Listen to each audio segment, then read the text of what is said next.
fear is not necessarily a negative emotion. Understanding that fear just means that you're on the edge of something new that might feel different and it might feel unknown. So it feels a bit scary. Once you are able to hold yourself and walk through this experience of fear, you get to meet a new version of yourself on the other side. Hello and welcome to the Go Encourage podcast. My name is Rix and I talk to real people about real life, trying to gain some insight from their experiences building courage. On today's episode, I'm going to be joined by Mary Saunders, who is an empowerment coach and a narcissistic abuse recovery specialist. She's in Costa Rica right now, so I hope it's a good connection.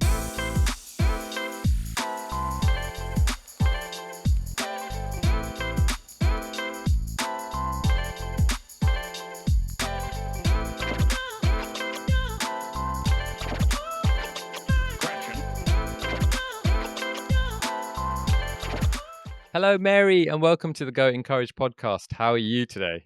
I'm doing so amazing. I'm so excited to be here with you today. Thank you so much for having me. I think the first time we spoke, you were in Canada. Is that right? Yes. Yeah, I live in BC, Canada. Fantastic. And today we are connecting and you are in which country? I'm in Santa Teresa, Costa Rica right now, and it's just beautiful. I'm like staring out at the green jungle, plants, and the palm trees. And yeah, it's basically a tropical paradise. So super grateful to be here in Costa Rica right now. I'm not jealous at all. I'm in a very rainy UK right now. It's very grey. It's very wet. Yeah, I feel you. That was exactly like Canada. And I was like, yeah, I'm ready. I'm ready for some sunshine on my skin for sure. All right. Well, I want to ask you the first question, which is, what does your name mean? Yeah, that is such a interesting question. So obviously the name Mary is very like a biblical name, and my parents chose this name for me. And it's interesting because I've looked up different interpretations of the name Mary, and my favorite interpretation is actually that Mary is the star of the sea. And I love that. I feel like I kind of embody that because I always live by the ocean. I'm very connected to the sea. And so that interpretation of the name is like really resonates with me. Nice. Yeah, I like it. Yeah. I've also seen that it means stubborn. Oh, really? Interesting. But I would rephrase that to maybe determined. Okay. Yeah, I love that. I love that. So you talked a little bit about Canada. Is that your hometown? Is that where you're from? No, I actually am originally from the States. I was born in Seattle.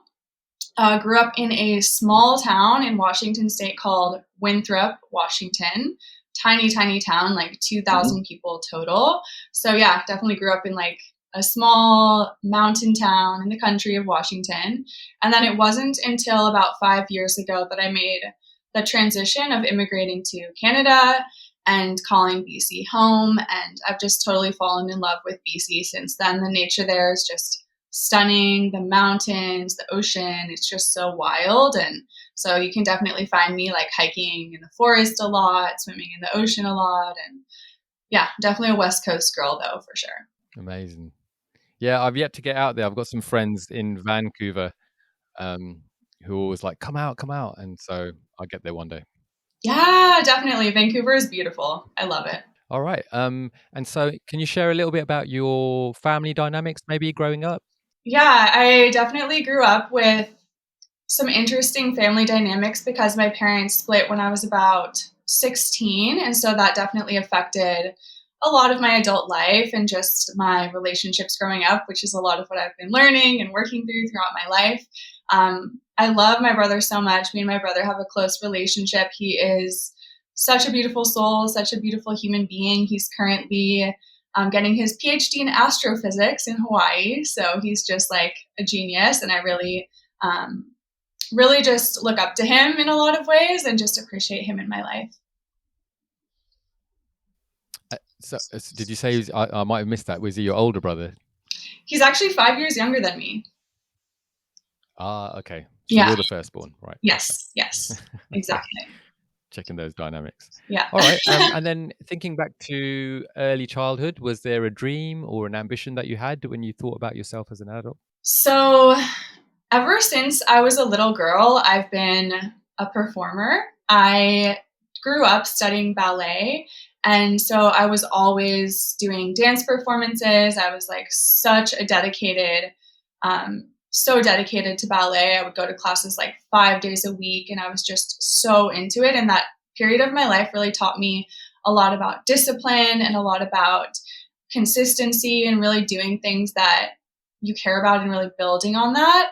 And I was just really into performing and doing shows and being on stage. And so I feel like a lot of that was what really appealed to me at that age, which is kind of funny to think back to those times. All right. And then fast forward to today, what is it that you actually do? Are you a West End performer now? Do you do ballet and stuff like that? It's funny because when I reflect back on those childhood dreams, like I am a performer, but in a much different way. I work as an online coach and an online mentor. And so obviously a part of my job is showing up, sharing what I care about, connecting with people, being seen. So that's all a part of it. But right now, for my career, I work as an empowerment coach, and I help to support people to heal and recover from abusive relationships, to build healthy relationships, and to reclaim their sense of self-worth. Okay. Wow. Yeah. Sounds deep. Yes, very much so. How long have you been doing that? It's been about 3 to 4 years now that I've been doing this. Okay. All right. I'd like to unpack that a little bit more. But Yeah, before I do, I absolutely. thought I could ask you a few getting to know you questions, just so people who are listening can kind of get a feel for who you are, what you're about, that sort of thing, if that's okay. Yeah, absolutely. All right. So some quick fire questions just to start with, some fun ones. What's your favorite food, Mary? I definitely am a sucker for like amazing Italian food. I lived and studied abroad in Italy for a while, and I just was obsessed with the pasta there, the pizza there. Everything is just so fresh, so high quality. And so if I ever get a chance to get good Italian food, I'm 100% there. Right. Where did you live in Italy? Siena in Tuscany. So stunning. Amazing. Wow. I can definitely get a theme here. You love the scenic places in life, don't you? Absolutely true. Yes, definitely. Well, the summer in BC is amazing. Like the summer in BC Okay. is stunning. I'm on the beach. I'm just like chilling, surfing. So the summers in BC are beautiful for sure. Okay. Yeah. All right. I like the way you became like a travel destination advertisement there. Yeah. Yeah, it's true. Just to be clear. Yeah. All right. So here's a difficult one, maybe for you who's well traveled. What's your favorite place? If you had Oh to my pick a gosh, place. that is a really challenging question for me to answer for sure. Yeah, I've definitely done quite a bit of traveling in my life, and it's so hard for me to answer that question because I feel like Costa Rica is definitely one of my top destinations where I am right now. Other than that, I would probably say Bali. Bali is just gorgeous, Ooh. stunning. It's again like this tropical paradise. The food is incredible. And yeah, so probably Bali, I would have to say. Okay. All right. Like it. Star sign. I am a Libra, the sign of Okay. All right. balance and peace and harmony. Would you say that kind of is apparent in your personality? I would say that I do identify and resonate with what it means to be a Libra. I actually got my astrological chart read like a few months ago, and she was telling me that Libra is a lot about like justice and like fighting for what's right and like sharing your perspective and wanting to make the world a better place. And I definitely relate to that in my work. I feel like I'm trying to fight for justice and for fairness in a lot of the work that I do supporting people. So that definitely felt true to myself. All right. Cool. Cats or dogs? Another super hard decision, but I'm a dog person, I have to say. Yeah. Okay. Do you have a dog? I do. Yeah, I have a 3-legged Mexican rescue dog. Her name is Patricia. She's an angel. I love her so much. And yeah, she's very special. All right. Is there a TV show, a book, or an Instagram account that you're really into at the moment? Something that's captured your attention? Good Apart from the question. Going Courage Instagram account, of course, I know like that's really captured your attention. But aside from that, Yeah, well, I'm always reading. I'm always reading different books. And the book that I'm currently reading is called Chatter. And it's all about the ways that our subconscious thoughts affect our decision making and affect the way that we carry ourselves in our everyday life. And I'm finding it super, super fascinating. It's definitely making me more aware of the patterns that I have in my own thought processes throughout my life. I love nerding out on just, self-help and psychology books. That's kind of my go-to. amazing, cool. Chatter, did you say? It's called. Yeah. It's really incredible, really well written. So definitely recommend that read for sure. Amazing. Okay, cool. And then, are you spiritual? Do you believe in God or a higher power, a creator, intelligent design, that sort of thing? Yes, this is such a interesting question for me because I was raised somewhat Christian. My parents took me to Sunday school and took me to a Methodist church. And so I kind of was raised in that Christian environment, but it was never super strict. It was never like really disciplined. My parents were very open-minded. And so they just kind of allowed me to choose what I wanted. And throughout my life, I started getting really, really interested in studying yoga and Buddhism. I started studying yoga when I was about 16 years old. So it's been, almost 20 years for me now of studying yoga. And at that same time, it kind of was like an opening, an entryway into studying Buddhism and studying meditation. And so I would say that those two are like the most practiced in my adult life. I love yoga philosophy. It's a huge part of what informs my life and my work and just every aspect of my life, as well as I love going to Buddhist temples and meditating, and I just really relate to those practices. Okay, all right. And do you see the two aligning or overlapping, or do you see them as distinct? Well, I do understand that the lineages are very distinct, like the history that they're coming from are two different sources. However, I do see a lot of overlap in terms of the philosophies of oneness and like the interconnected nature of all beings, and also the practices as well. Of course, having meditation as one of the core practices is something that I just absolutely love. If you could define what it means to meditate, how would you define it? Just easy questions, No, I'm here for it. I love these questions. I would say plugging into source consciousness. Yeah. And for someone who couldn't quite understand what that meant, what would you say that looks like? Yeah, so I would say that when you allow yourself to sit with yourself in silence, away from all distractions, you're able to really turn inwards and start to witness yourself.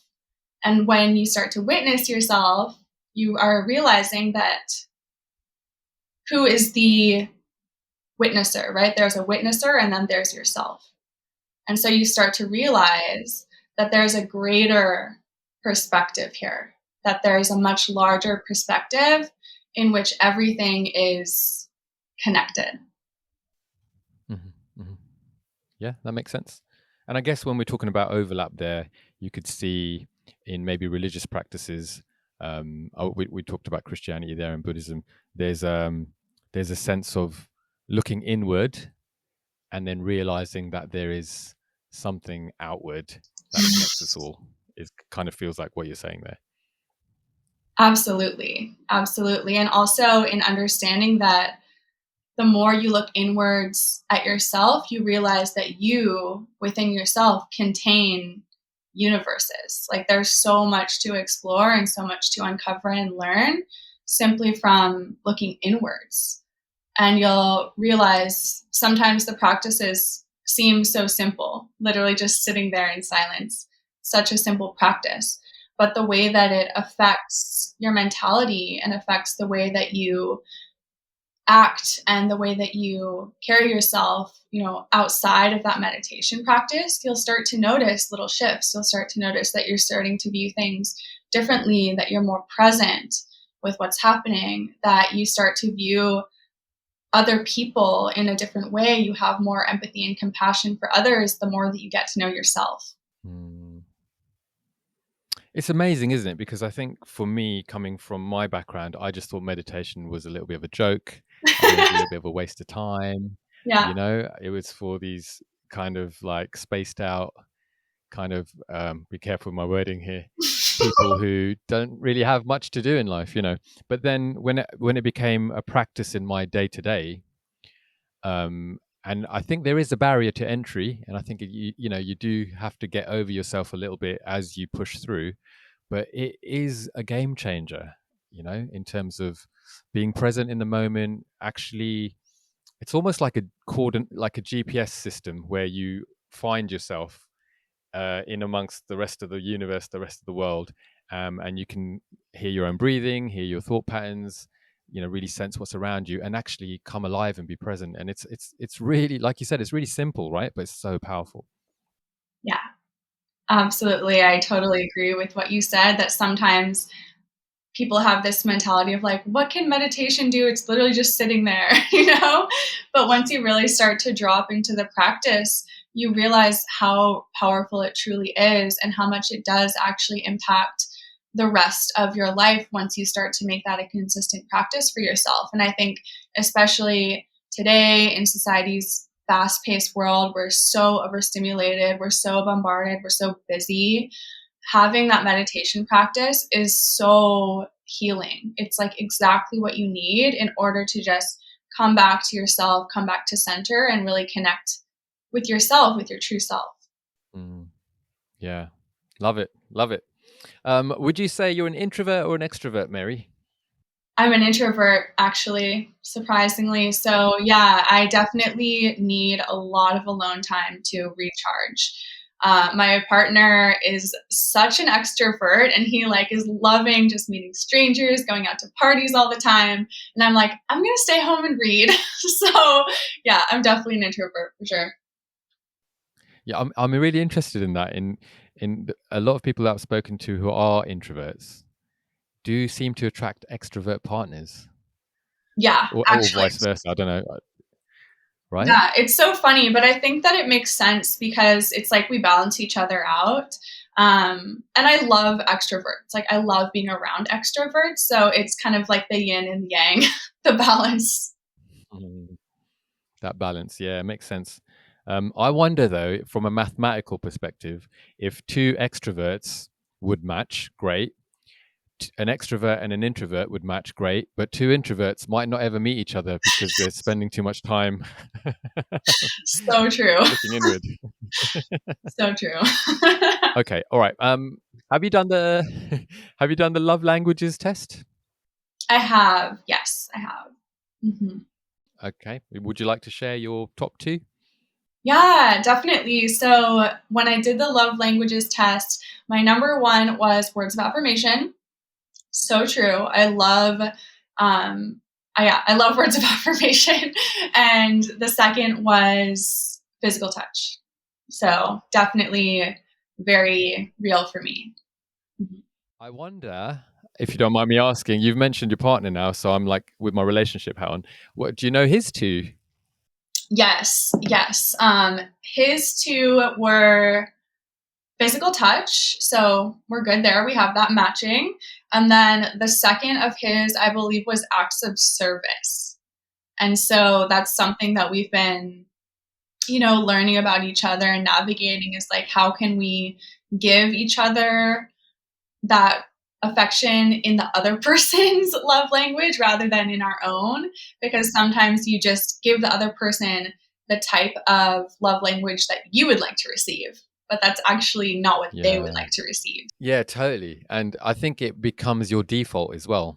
So if words of affirmation is your default, not your default, if words of affirmation is how you express love and receive love, Yeah.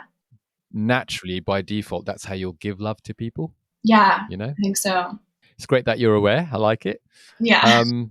Mary, are you a make things happen sort of person, or do you tend to go with the flow?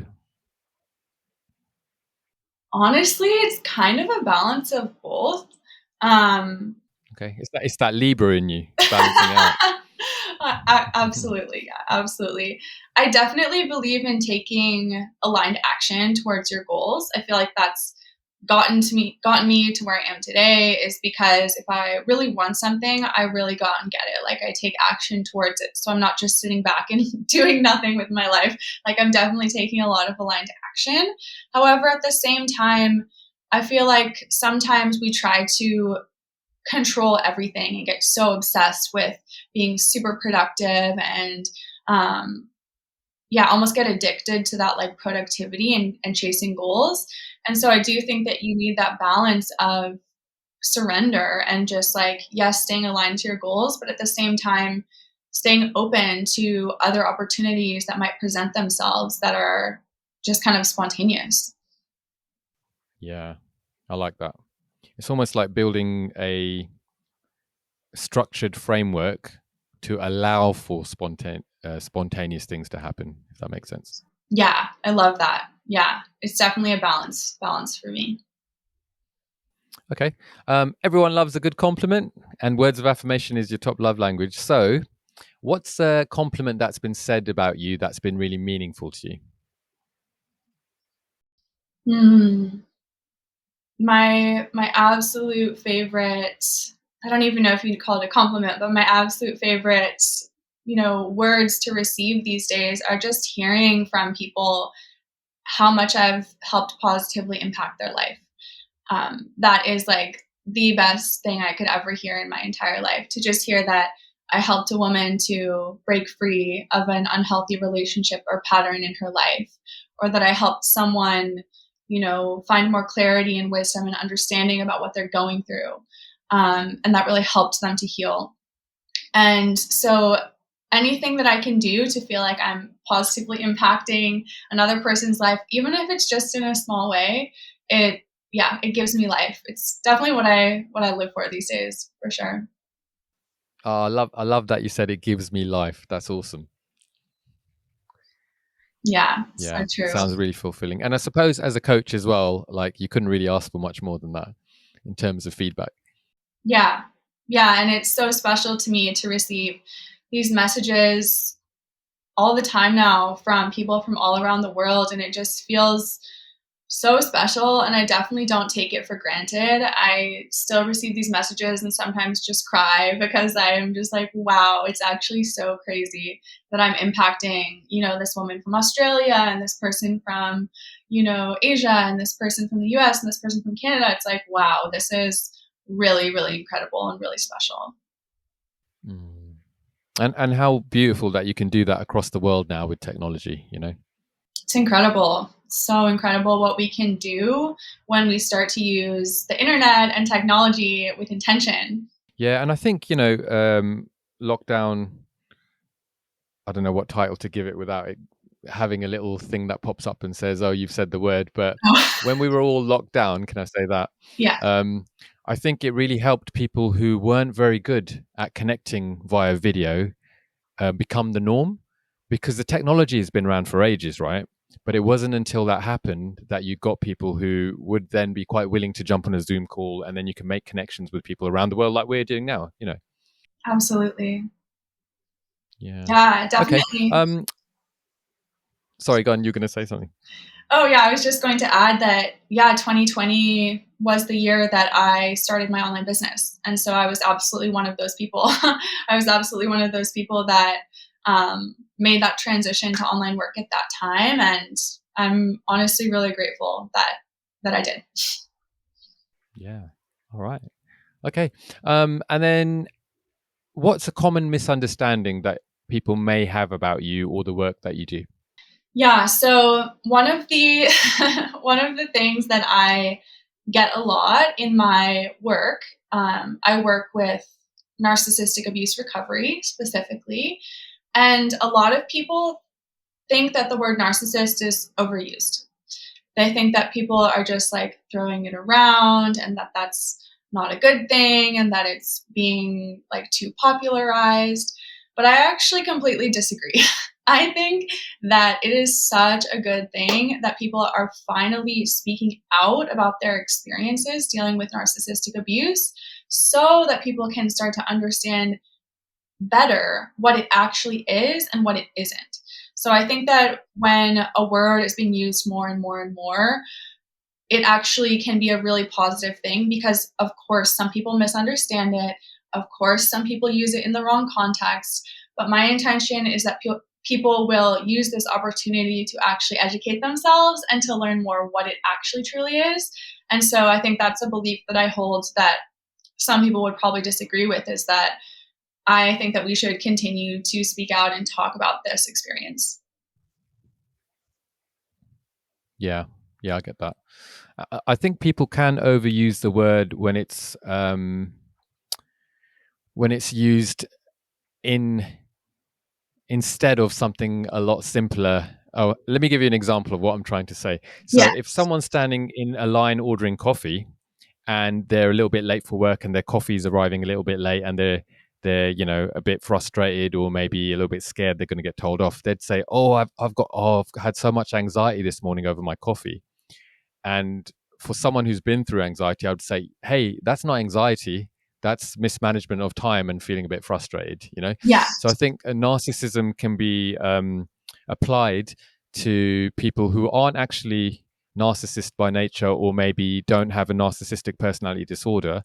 Yeah. But I think when people are talking about their experiences with narcissism, I think we should listen. We should listen to that and take note of what that actually means and acknowledge that someone's experience is important and valuable. Absolutely. Yeah, I completely agree. And of course, I have seen experiences where people do mislabel, like they just have a, ex-partner who was kind of just not a nice person, but they weren't a narcissist and they mislabel that as a narcissist. And so of course that's not used in the correct context. But what I really advocate for is that if you have been in a true narcissistic relationship, your experience has already been invalidated so many times and your emotions have already been invalidated so many times. So if someone else comes and says, oh, you shouldn't say that that was a narcissistic relationship, they're being invalidated again. And that's so hurtful for someone who's actually truly been through that experience. Yeah. Oh, I couldn't agree more. And I think hurtful is one thing. And then the other thing is just, you actually get yourself into a place where you question your own reality because you don't understand that that has happened to you. And when you've reached out, if people say that, oh, no, that's just normal, that's just, how things are, you continue to go with it, and your self-esteem, your expression of yourself is completely impacted by that as well. Yeah, absolutely. Okay. So moving on a little bit from that, I'm sure we'll come back to that. But establishing routines, mindset practices can be key to productivity. Do you have a specific routine or a mindset that helps you stay productive? Yes, and it definitely relates to what we were speaking about earlier, which is a huge part of my routine is daily meditation. So I love to have a morning routine that includes daily meditation practice. And then afterwards, I've created a guidebook of like my identity, my values, my mission, my goals. And so right after my meditation practice, I'll read that through to myself to kind of like lock it in my brain for the day. And then I'll do a journaling practice. And so those are really like the main practices that I do every single day. And of course, if I have more time available in my schedule, I love yoga. I've been practicing yoga for like 20 years. It's a huge part of my life. I've been teaching yoga for about 8 years. So yeah, yoga is a huge part of my practice as well.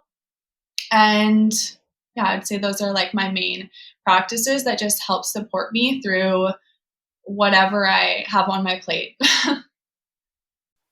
Okay. All right. Awesome. I have a friend of mine who was trying to help me get into a little bit of yoga. Um, Yeah. and I'm like, oh, okay, I could check this out. So I turned up. They got me this complimentary pass to this what I thought was a yoga session, but it ended up being a sound healing session instead, which was amazing, I must say. But so I haven't quite got over the line with the yoga yet. But again, if I go from my past thinking about it, I was like, oh, what's a bit of stretching really going to do in life? Like, come on now, go and do a sport. But I'm starting to really open up my mind to how important these things can be in terms of unlocking your mindset, reconnecting with yourself and being more aware about your own presence in life.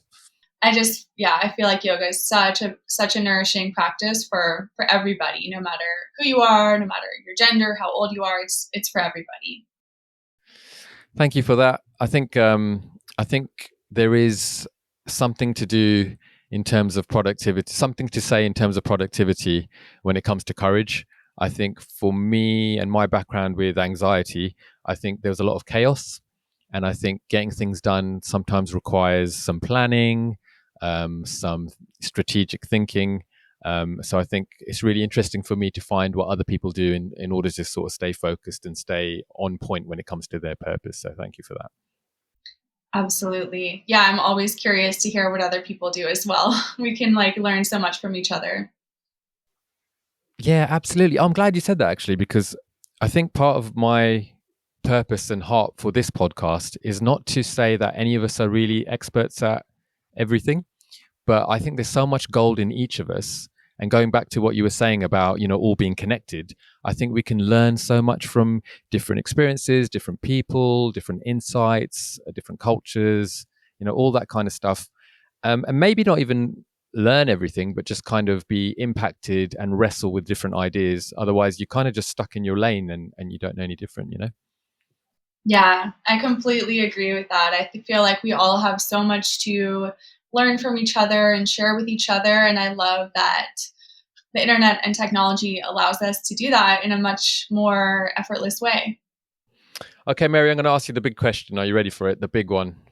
Yes. I feel like we've warmed up now. We're getting to the Okay. main meal now. So here it is.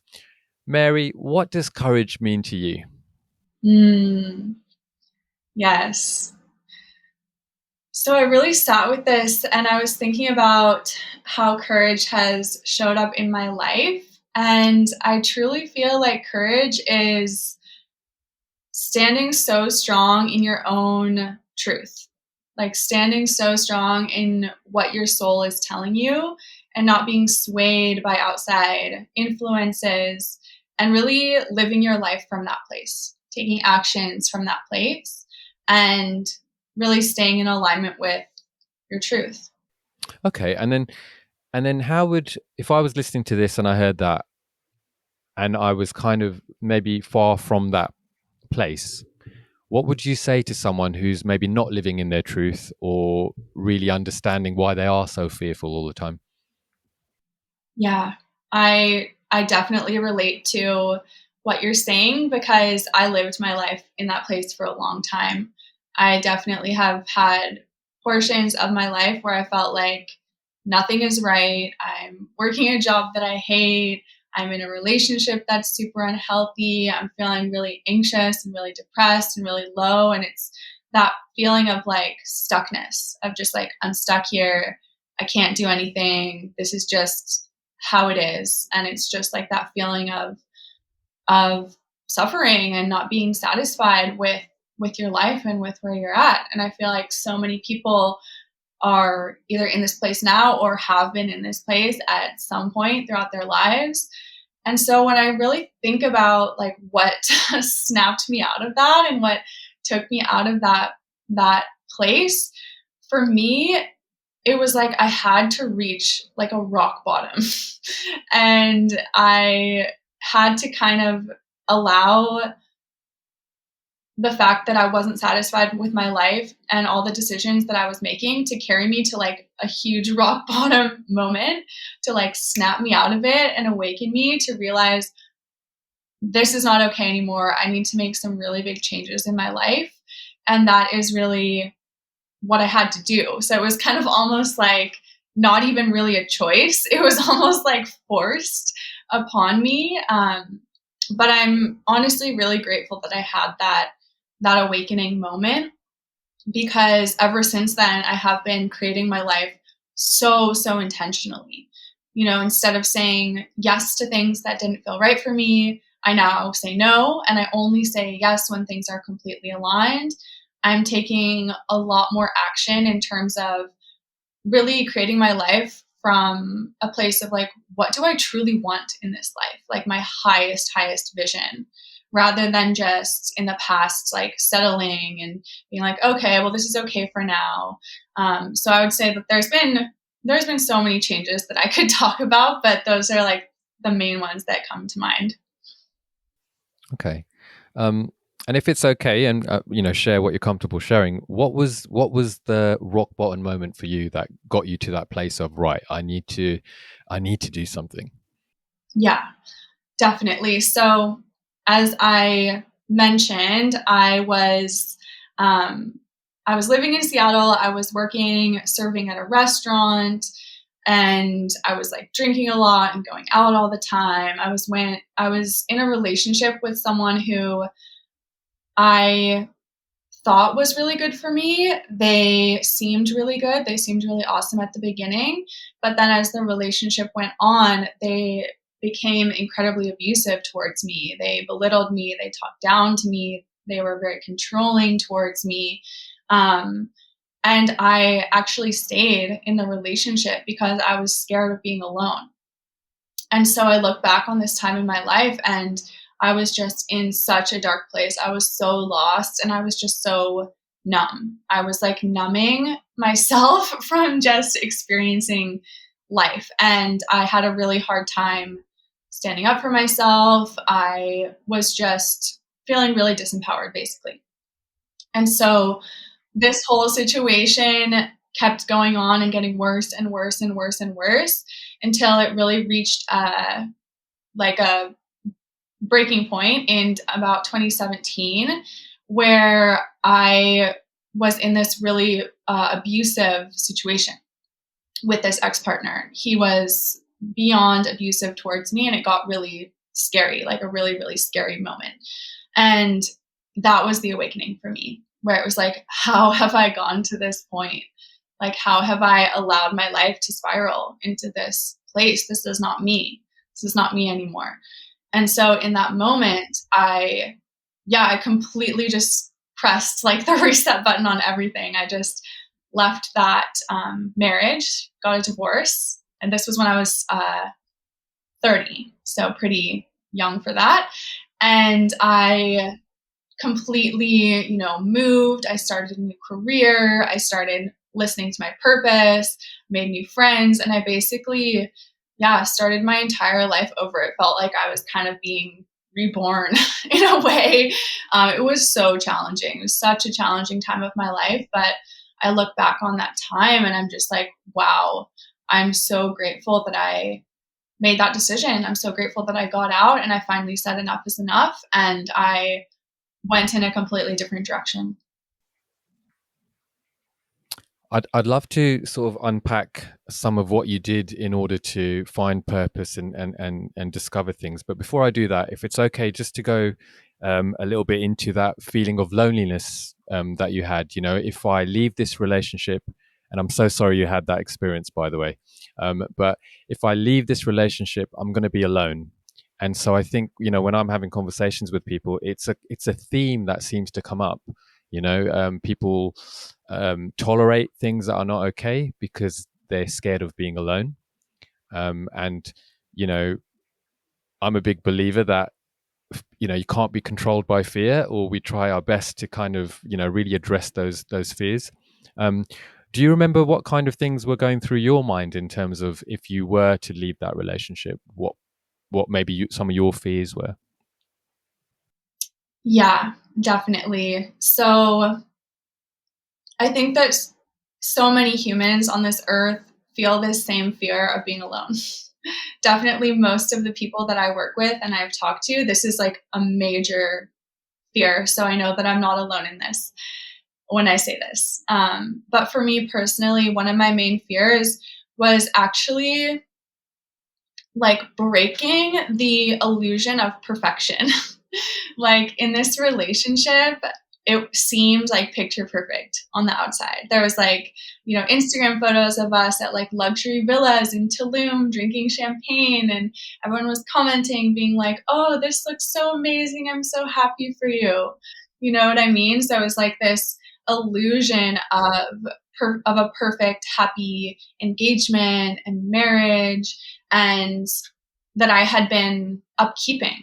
I'd been putting forward that image that wasn't real. And so a part of me was terrified to tell people the truth and to just feel that feeling of shame and guilt of like being honest about what was actually happening behind the scenes. And so that was a huge fear that I had to confront and just go through. And it was scary. It was really scary to have to tell all my friends, all my family, everything that happened. And yeah, not an easy thing to do. And I feel like a lot of people do experience that as well, of just the fear of breaking that illusion of like perfection. Yeah. And I think, in terms of community, whether that's family, friends, it is difficult because not only are you going through that yourself, having to speak about it is hard enough you know, as it is. But then on top of that, to break that news to people and have their reactions and almost grieve their responses, if that makes sense. Definitely. Yeah. And it's such a heavy topic. It's a heavy topic to talk about that not everyone really has the capacity to understand it or to like hold space for it.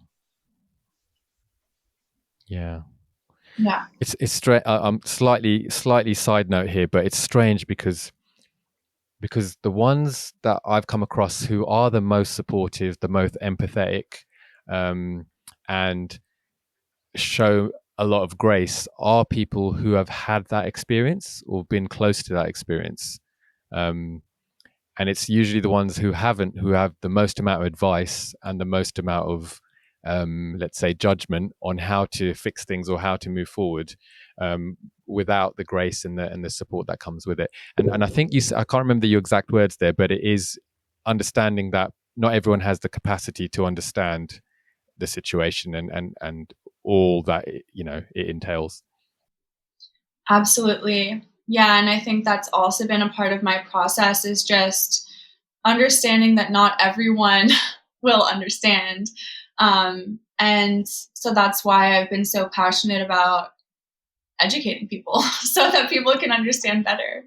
And hopefully that other people who go through something similar to what I went through, uh, they'll be met with more understanding. Yeah, absolutely.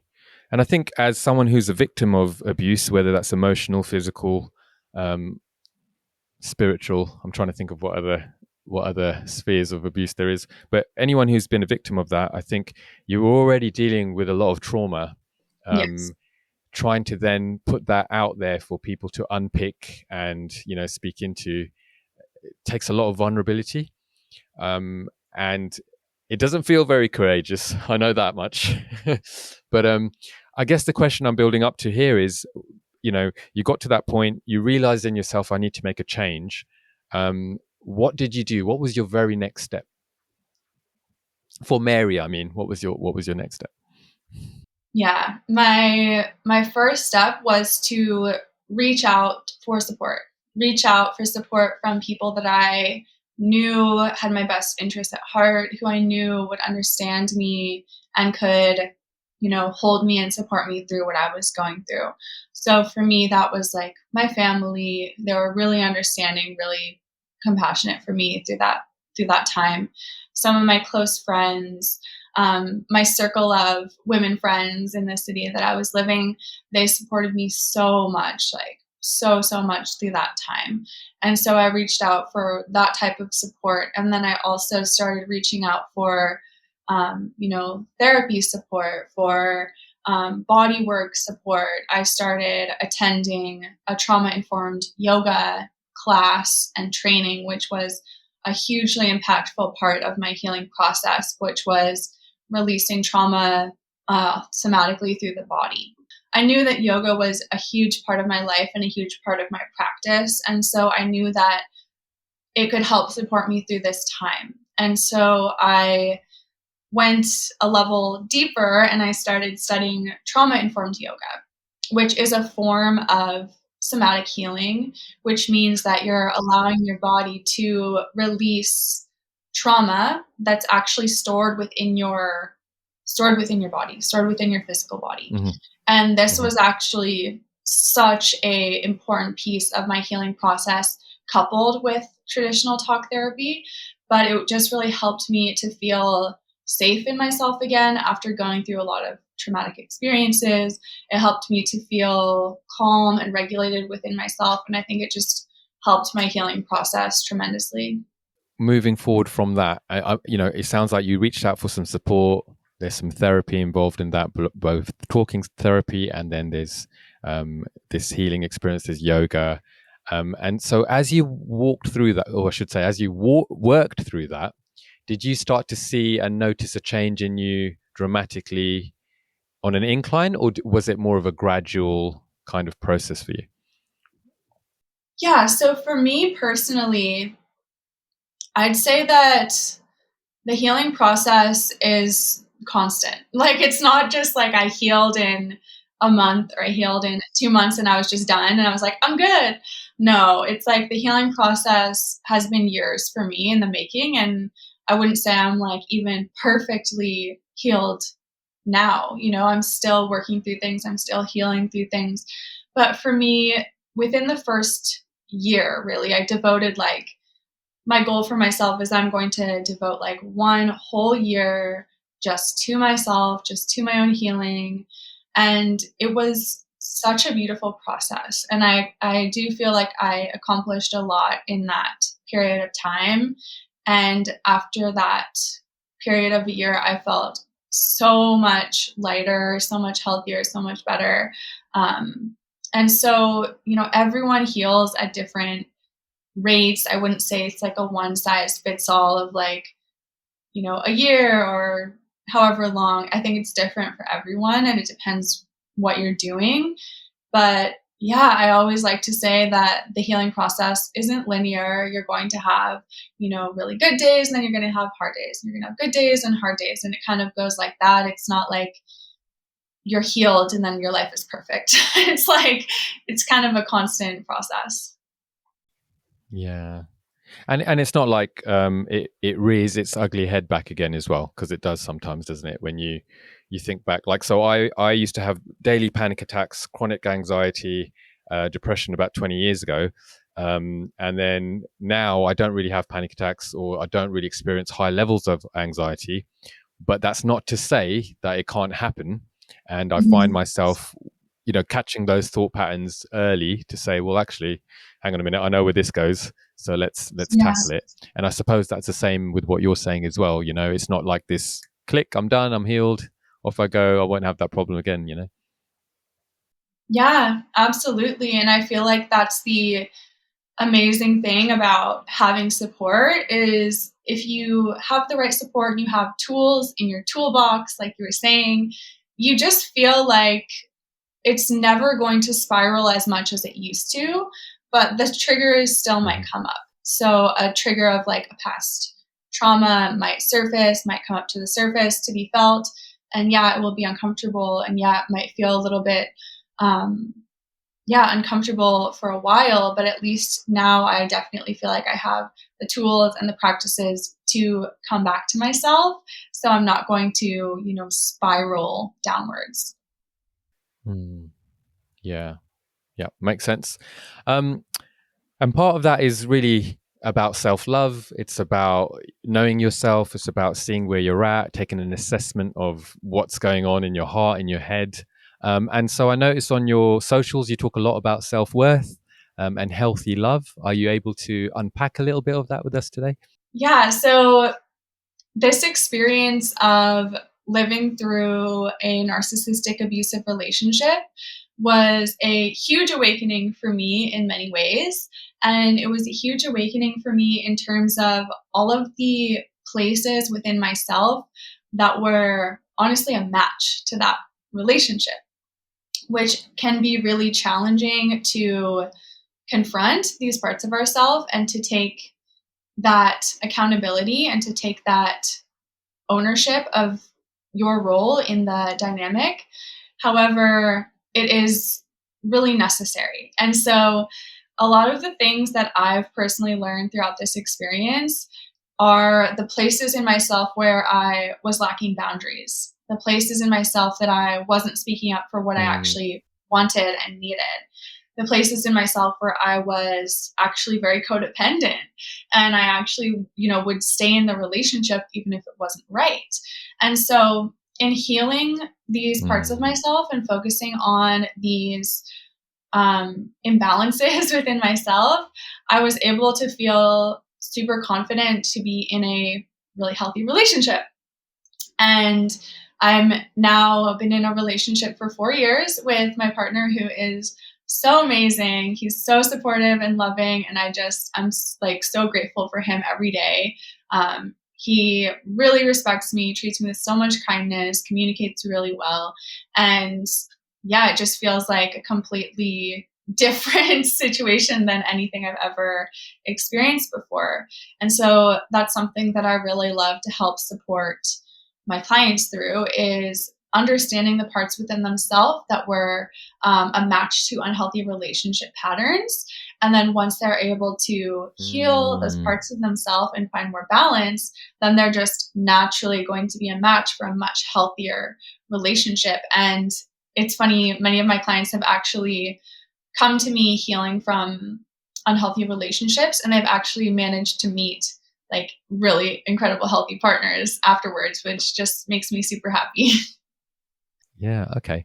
And with that, in terms of uncovering that unhealthy stuff within you, what would you say to people in terms of finding the courage to do that?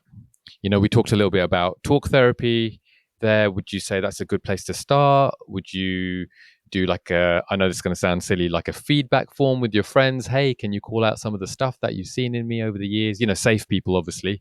What would you put out there in terms of making a start in that area? Yeah. So, first of all, I want to acknowledge that it does take a lot of bravery. It can be very, confronting and challenging to take accountability and take responsibility for these parts of yourself that are maybe not the best parts. Maybe you don't want to look at them. Maybe you just want to kind of ignore them and like look away and just push them under the rug. So, acknowledging them takes such a huge amount of bravery and courage. So I'm so proud of anyone who goes on this journey of looking within themselves and doing that deep inner work and self work. And in terms of how to do it, I would definitely recommend working with a specialist, like myself, who is able to guide you through that process because it's something that maybe your friends won't even really be able to tell you. Maybe if you have really good friends, but maybe not all of your friends would be able to spot something like that. You know what I mean? It takes someone to really like go deep with you and to uncover these patterns from someone who's been through it themselves. Yeah, I think there's a lot to be said about people who've been through a similar experience. Yeah. Absolutely. Because they're in the arena with you, or at least they've been in the arena at some point, and so they understand the game, if I'm talking in analogies. Whereas people who've been on the sideline and don't really understand what it feels like to be on the field, it's difficult for them to really unpack what you need from them. Exactly. If someone was listening to this and they were like, Mary, hey, I'd love to find out more about that, and you're saying like a specialist like yourself, how would they get in touch with you? Yeah, so I feel like the easiest, most simple way would be to find me on Instagram. And my Instagram is mary.movement.medicine. And you'll be able to learn more about the work that I do, learn more about my programs, and just send me a message to start a conversation, because I definitely help support people through this process. It's something I'm so, so passionate about, because when I was healing from narcissistic abuse, I was living in Vancouver, BC, and I went to about, seriously, like 5 to 10 different talk therapists, but none of them were really educated on narcissistic abuse, actually. They Mm. didn't really have the deep level of understanding of what I had really gone through and the different layers. And so that's when I Right. really started getting so passionate about this, because I was like, no one can really support me to the ability that I to the capacity that I need right now. And so, Mm. exactly as you said, someone who's been through it understands the ins and outs so much more, understands all the different layers of abuse and manipulation and control and gaslighting and just everything that happens within a narcissistic relationship dynamic. And so, yeah, that's what I'm really here to provide, is like that deeper level of understanding. Okay. All right. Thank you for that, and we'll get back to that at the end as well, just so that I've got some links in the description below and things like that of how to get in touch with you. Awesome. Was there a particular book or movie or something that really inspired you to develop the courage that you needed? I know we talked about yoga, I know we talked about some spiritual practices there, but was there something maybe in the media sphere, or a book that really inspired you to go, oh, I want to go in that direction for myself in terms of purpose and deeper meaning? Hmm. Yeah, such a good question. I feel like a huge inspiration for me, and has been for many years and still continues to be, is Dr. Gabor Mate. He is actually from Okay. Vancouver, BC, and he's a leader in the field of psychology and trauma healing. And his methodology is like very different than traditional Western medicine. And Hmm. I started reading his books and started listening to some YouTube videos and podcasts and things like that. And I was just so activated. I got so inspired, and I was like, this is what the world needs to hear. Like, the world needs to hear more of this. The world is waking up that a lot of the traditional medicine, teachings aren't always the most um, helpful route for people. And Hmm. there's so many different alternative forms of healing and so many different alternative forms of support that can help people in such deep and profound ways. And so I've been able to go and see him speak live and read several of his books. And so he's just Oh, okay. been a huge inspiration for me as I continue to share my voice and share my story and try to help support people. Hmm. Okay, thanks for that. Maybe I'll put some links down and maybe have a look at that myself as well and see, yeah, look Oh, into yeah, him a little bit. absolutely. Um, I have a tendency to honor people in life, or to encourage. Like, so I'm the guy when we have a birthday party. I'm the guy that gets everyone to go around the room and say what they love about the birthday person. You know, and I think that speaks into the words of affirmation. That speaks into just creating a space of honor. So with that in mind, is there anyone who you'd like to shout out in your life who's been an absolute rock of support for you whilst you went through that tough time you were talking about before? Oh my gosh, that's so sweet. I love that. Um, Actually, yes, I would love to. I would love to shout out my dear, dear friend and sister, Kelsey Shania Ray. She held me so much through that entire healing process. She would make me tea and just like talk to me and just hold me with such compassion and understanding and kindness throughout that entire entire process. And we continued to be really close friends throughout the years. And I'm just so infinitely grateful for someone that was so non-judgmental and just accepting and compassionate. And that really has inspired me to be that way for others. What advice would you give to people who are struggling with fear and maybe at the start of a similar journey to what you've been through? What should they sort of prioritize in terms of self-development? So understanding that fear is not necessarily a negative emotion. Understanding that fear just means that you're on the edge of something new that might feel different and it might feel unknown. So it feels a bit scary. But understanding that once you are able to hold yourself and walk through this experience of fear, you get to meet a new version of yourself on the other side, a braver version of yourself, a more empowered version of yourself.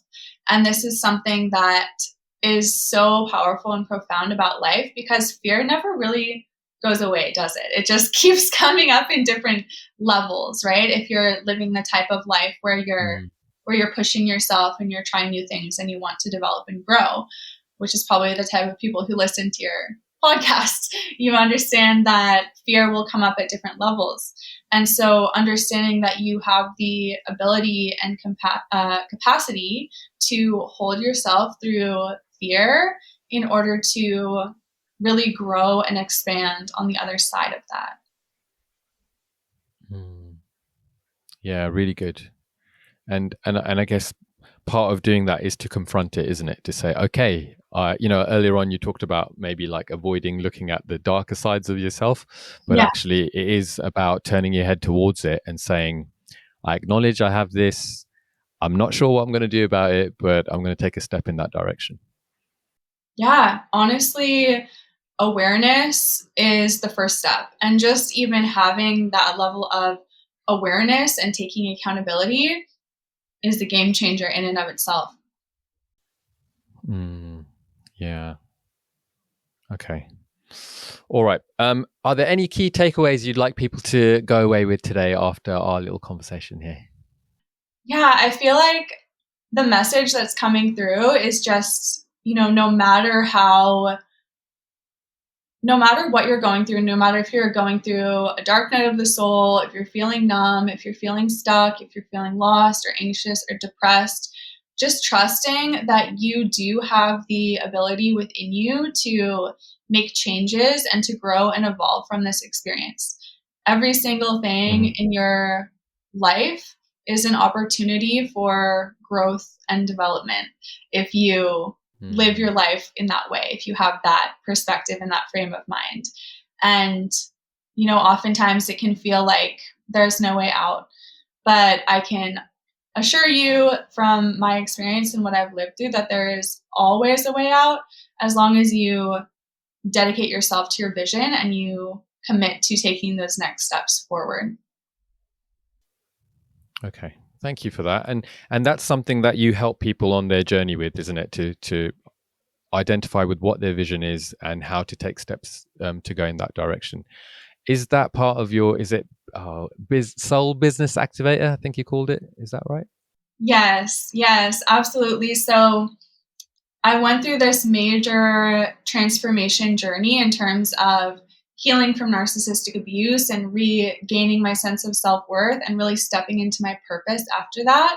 And then I used the fuel from that pain to really fuel the fire to step into my purpose to help other people with this similar transformation. And so over the past 3 years, I've been helping to support people to heal from narcissistic abuse, to reclaim their self-worth and power.